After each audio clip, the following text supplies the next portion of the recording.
नमस्कार साथियों, मेरा नाम है प्रीतम कुमार और मैं अपने चैनल पे आप लोगों का हार्दिक स्वागत करता हूं। तो आज हम लोग हिंदी के बहुत ही महत्वपूर्ण टॉपिक समाज के बारे में अध्ययन करने जा रहे हैं, जो SSC, GD, UP police, UPSI और विभिन्न कॉम्पिटिटिव एग्जाम में महत्वपूर्ण रोल अदा करते हैं। तो चलिए आइए इसी के साथ शुरू करते हैं। समास समास के प्रकार।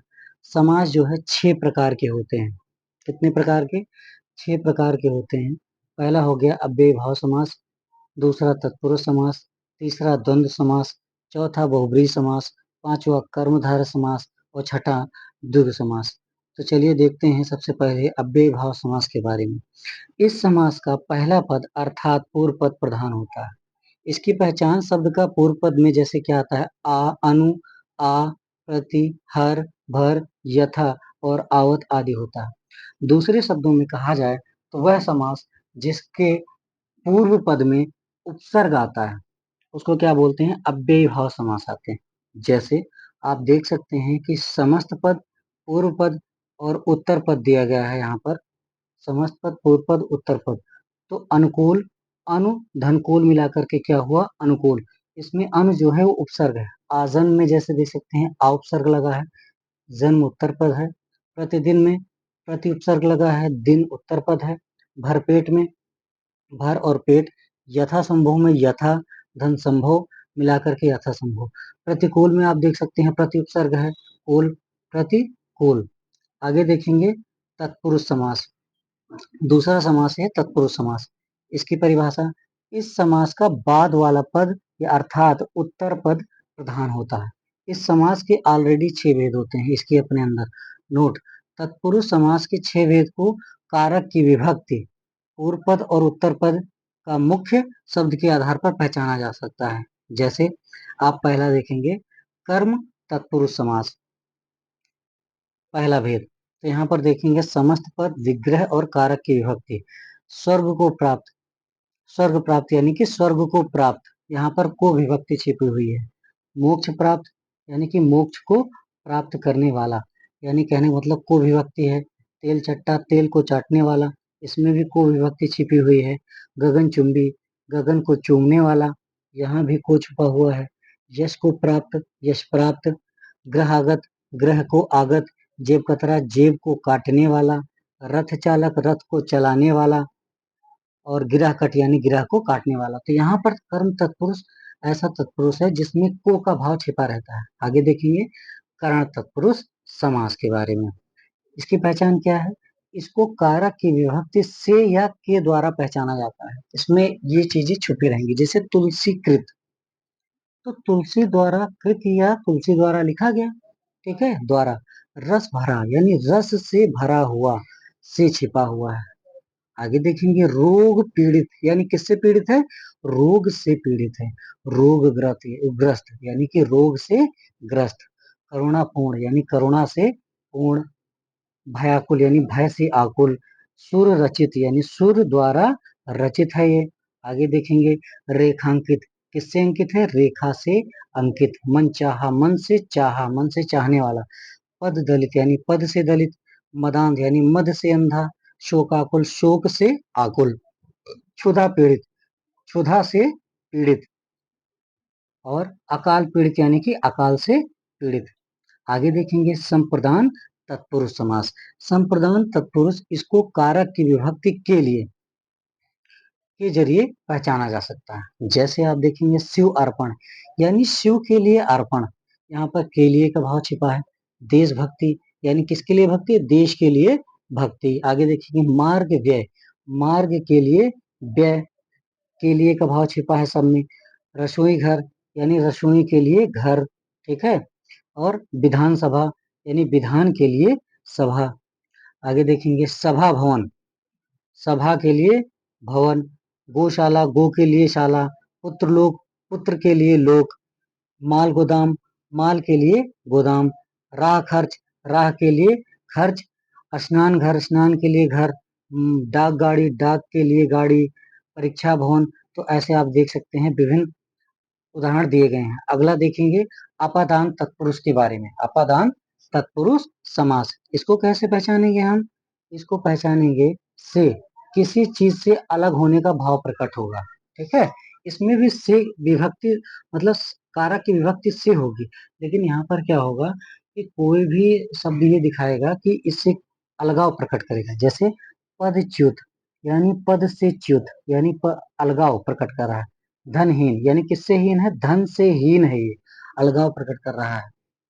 आगे देखेंगे गृह विहीन यानी किससे विहीन है, गृह से विहीन है। चिंता मुक्त यानी चिंता से मुक्त यानी चिंता से अलगाव दिखा रहा है। बलहीन यानी बल से हीन है ये। ठीक, नेत्रहीन मतलब नेत्र से हीन, नेत्र से जो है अलगाव दिखाई दे रहा है कि नेत्र नहीं है उसके पास। देश निकाला यानी देश से अलगाव दिखा दे रहा है। से यानी प्रकट है। ऋण मुक्त ऋण से मुक्त। गुणहीन यानी भाई किससे हीन है, गुण से हीन है। पाप मुक्त पाप से मुक्त। जलहीन यानी जल से हीन है। आगे देखेंगे पथ से भ्रष्ट, किससे भ्रष्ट है, पथ से भ्रष्ट है यानी पथ से अलग है, वो अलगाव प्रकट हो रहा है। कर्म विमुख यानी कर्म से विमुख।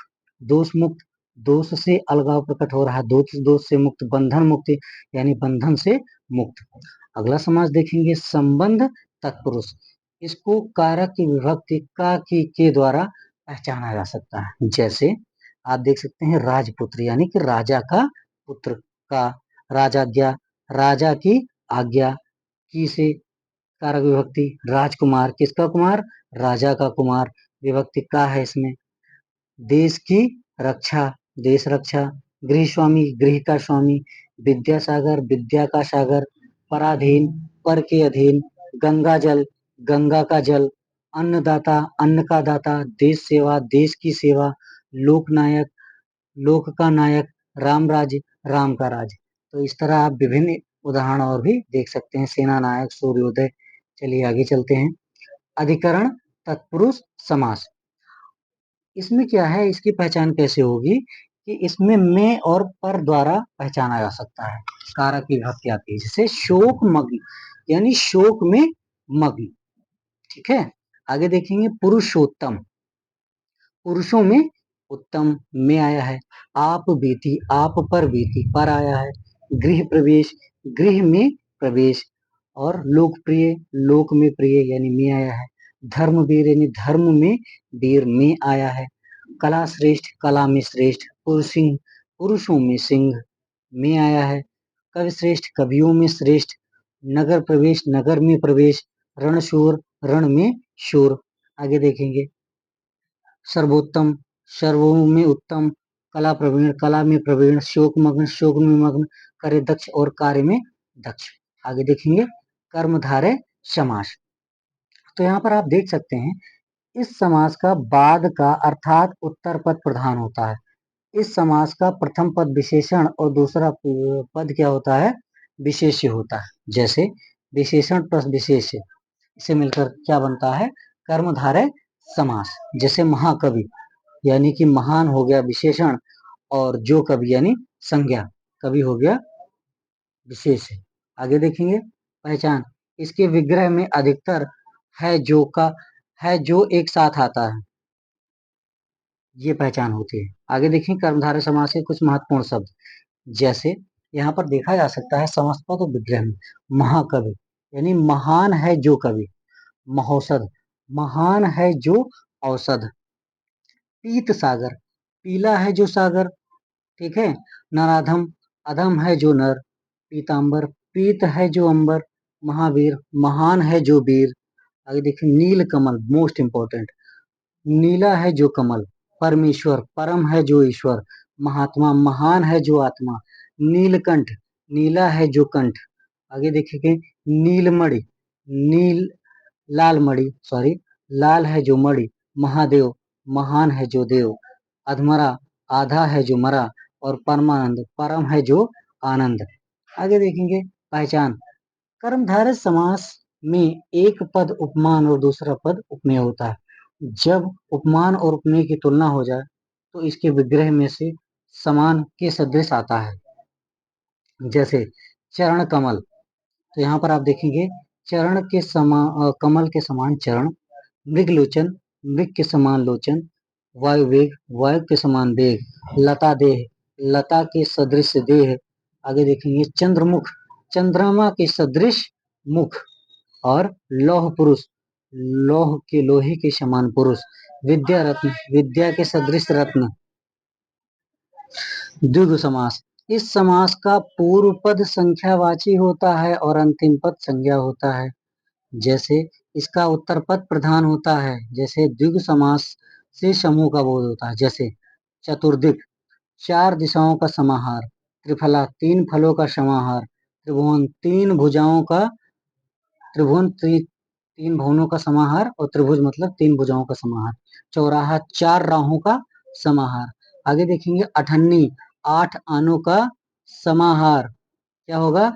आठ आनों का समाहार। आगे देखेंगे नवग्रह, नौ ग्रहों का समाहार। पंचवटी, पांच वटों का समाहार। सप्त सिंध, सात सिंधुओं का समाहार। दोपहर, दो पहरों का समाहार। त्रियोगी, तीन युगों का समाहार। चतुर्वेद, चार वेदों का समाहार। तो ऐसे ही देख सकते हैं, विभिन्न उदाहरण दिए गए हैं। आगे देखेंगे द्वंद्व समास। इस समास के दोनों अर्थात पूर्व एवं उत्तर पद प्रदान होते हैं, दोनों पद होते हैं। इसमें समस्त पद के विग्रह में और अथवा एवं आता है, यहाँ से आप पहचान सकते हैं। आगे देखेंगे इसमें पूर्व पद और उत्तर पद के बीच में योजक चिन्ह भी आता है, इससे भी आप पहचान सकते हैं। आगे देखेंगे जैसे रात दिन, रात और दिन। पाप पुण्य, पाप और पुण्य। सीता राम, सीता और राम। माता पिता, माता और पिता। राम लक्ष्मण, राम और लक्ष्मण। राम कृष्ण, राम और कृष्ण। भाई बहन। देश विदेश। लोटा और डोरी। लव और कुश। सीता राम, भला बुरा। ऊंच नीच, आगे पीछे। छल कपट, अपना पराया, खरा खोटा आदि। बहुव्रीहि समास, इसके बारे में देखेंगे। इसमें दोनों पद अप्रधान होता है, दोनों पद मिलकर एक नया अर्थ प्रकट करते हैं। दोनों पद मिलने के बाद जो नया शब्द बनता है वह तीसरे के बारे में बताता है। जैसे दश धन आनन बराबर दशानन, 10 सिरों वाला रावण। महत्वपूर्ण, आप देखिए इसके बारे में। चक्रधर, चक्र को धारण करने वाला अर्थात विष्णु भगवान। त्रिनेत्र, जिसके 3 नेत्र हैं अर्थात शंकर जी। दशमुख, जिसके 10 मुख हैं अर्थात रावण। लंबोदर, लंबा है उदर जिसका अर्थात गणेश जी। सहस्त्र, सहस्त्र है आंखें जिसकी यानी इंद्र।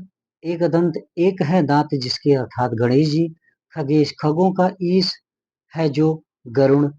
आगे देखेंगे चंद्रमौली, चंद्र है मौली पर जिसके अर्थात शंकर जी। वीणा पाणी, वीणा है पानी में जिसके अर्थात सरस्वती जी। शूल पाणी, शूल है पानी में जिसके अर्थात शंकर जी। महावीर, महान है जो भी, महान है वीर जो यानी कि हनुमान जी। और पंकज, पंख में जो पैदा होता है यानी कि कमल। अनहोनी, न होने वाली घटना, कोई विशेष घटना। गिरधर, गिरी को धारण करने वाला अर्थात कृष्ण। पीतांबर, पीत है अंबर जिसका अर्थात कृष्ण जी। निशाचर, निशा में विचरण करने वाला राक्षस।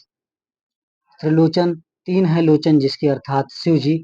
तो आप विभिन्न एग्जाम्पल को देख सकते हैं। अगर ये वीडियो आपको हेल्पफुल लगा हो तो लाइक, शेयर और सब्सक्राइब करना ना भूलें। धन्यवाद।